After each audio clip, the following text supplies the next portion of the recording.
இந்த சுகமெல்லாம் எதுக்கு அவன் கேட்குறான்? இந்த சொசைட்டி நல்லா இருக்கணும். எனக்கு தொழில் கவிதை நாட்டுக்கு உடைத்தல் இமைப்பொழுதும் சோறாதிருத்தல் யார்?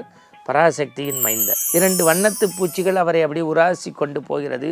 புள்ளி மான்கள் ஓடுகிறது. மீண்டும் சுகவாசியாக உள்ளே போகிறார்.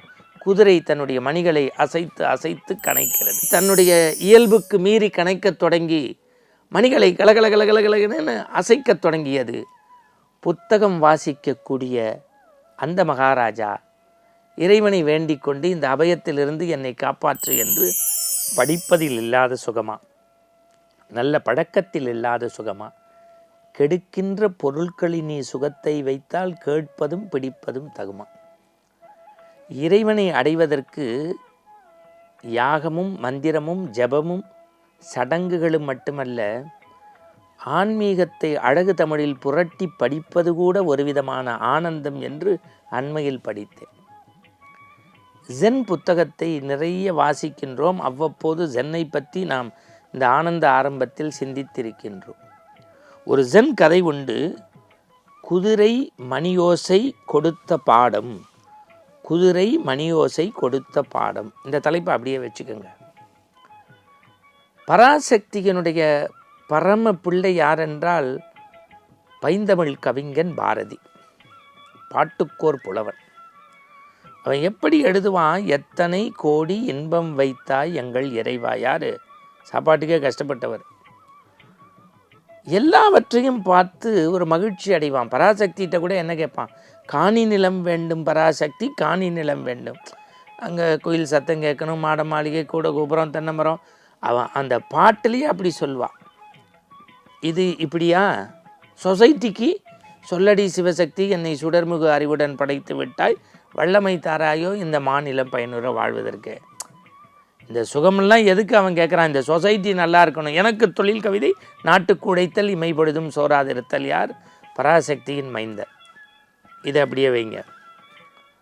இப்போ நான் அந்த ஜென் கதைக்குள்ளே திருப்பி பாரதி வரிகள் வழியாக கூட்டிகிட்டு போகிறேன். ஒரு பெரிய மகாராஜா மணிகள் பூட்டப்பட்ட குதிரையினுடைய தேர் பயணத்தை தொடங்குகின்றார். ஒரு நெடும் பயணம் செய்கின்றார். நல்ல அரசாட்சி செய்யக்கூடிய மனிதர், புத்தகங்களை நேசித்து வாசிக்கக்கூடியவர், இறை நம்பிக்கை உடையவர். நான் கேரளாவை வர்ணிக்கும் போது சொல்வேன், தென்றல் தேன் சுவைமிகு களிறு காணாறு ஓங்கி வளர்ந்த மரம் சந்தனத்தரு கடல் முத்து கட்டித்தங்கம். அது மாதிரி இந்த இவருடைய பயணத்தில் ஒரு சிலுவென மெல்லிய பூங்காற்று, ஓடக்கூடிய நதி, இயற்கை அன்னை கொஞ்சக்கூடிய ஒரு பகுதி, அப்படியே தன்னுடைய தேரினுடைய ஓட்டத்தினுடைய அந்த வாட்டத்தை அப்படியே கொஞ்சம் கொஞ்சமாக மெதுவாக்குறார். இயற்கையை ரசிக்கின்றார் ராஜா. அப்படியே தன்னை மெய்மறக்கிறார். பாரதி சொல்கிறான்ல, காணி நிலம் வேண்டும் பராசக்தி, காணி நிலம் வேண்டும்னு. அது மாதிரி இவர் அந்த பசுமையை பார்த்தவுடன் தன் எண்ணத்தை பறிகொடுக்கிறார். அப்படியே தேரை கொஞ்சம் கொஞ்சமாக மெதுவாக்கிறார். பார்த்தா ஒரு ஞானிகளுடைய மகான்களுடைய குடில் போன்ற ஒரு குடிசை. அதற்கு அருகிலே சென்று குதிரையை பூட்டுகின்றார். உள்ளே தங்குகின்றார். 2 நாட்கள் இளைப்பாறுகின்றார். மீண்டும் இவருக்கு தேசம் பற்றிய அக்கறை சிந்தனை வருகிறது. அப்படி புறப்பட போகிறார். எதிர்த்தாப்புல அருவி ஓடி வருது. 2 வண்ணத்து பூச்சிகள் அவரை அப்படியே உராசி கொண்டு போகிறது. புள்ளி மான்கள் ஓடுகிறது. மீண்டும் சுகவாசியாக உள்ளே போகிறார். குதிரை தன்னுடைய மணிகளை அசைத்து அசைத்து கணைக்கிறது. இப்படி இவர் புறப்படுவதும் குதிரை கணைப்பதும் மணியை அசைப்பதும் இது அப்படியே வெகு நாட்களாக நடந்து கொண்டே இருக்கிறது. அவர் கிளம்பணும்னு நினைக்கிறாரு. இயற்கைக்கு தன் இதயத்தை பறிகொடுத்துறார். திருப்பி உள்ளே போய் சாப்பிட்டு படுத்துக்கிறார். மகாராஜாவாச்சே, அந்த குடிலுக்கு சொந்தக்காரர்களும் இவர்களுக்கு அனுப்ப மனமில்லை. இவரும் இயற்கையோடு ஒன்றுவிட்டு சொகுசு வாழ்க்கை வாழ்கின்றார்.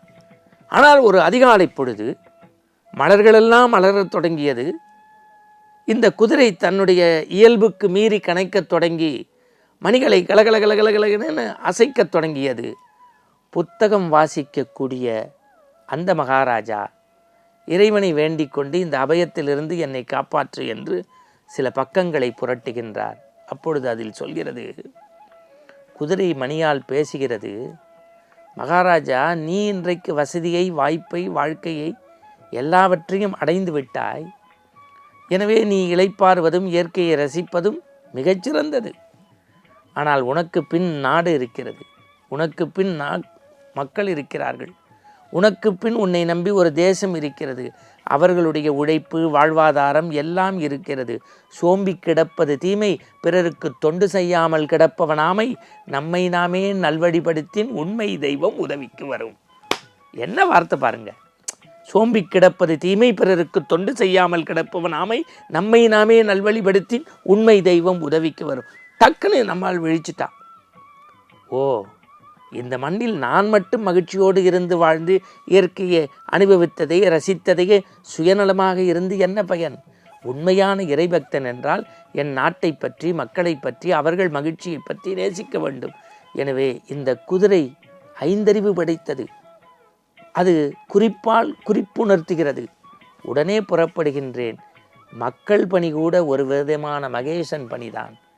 இவர்களை காத்தால் இறைவன் செய்ததை சொன்னதை நான் செய்வதற்கு சமம் என்று தேரை பூட்டினான். நாட்டுக்கு சென்றான். எல்லோரையும் வாழ வைத்து இயற்கையை நேசித்தான். நாம் கூடி வாழ்ந்தால் கோடி இன்பம், பிறருக்கும் ஈந்து கொடுத்து மகிழ் என்பதை சொற்களால் படிப்பால் மட்டுமல்ல வாழ்க்கையில் உணர்த்த வேண்டும் என்பதைத்தான் இந்த ஜென் கதை குதிரை மணியோசை கொடுத்த பாடம் என்று நமக்கும் பாடம் எடுத்தது. மீண்டும் இது போன்ற சுவைமிகு செய்தியோடு நாளை சந்திப்போம்.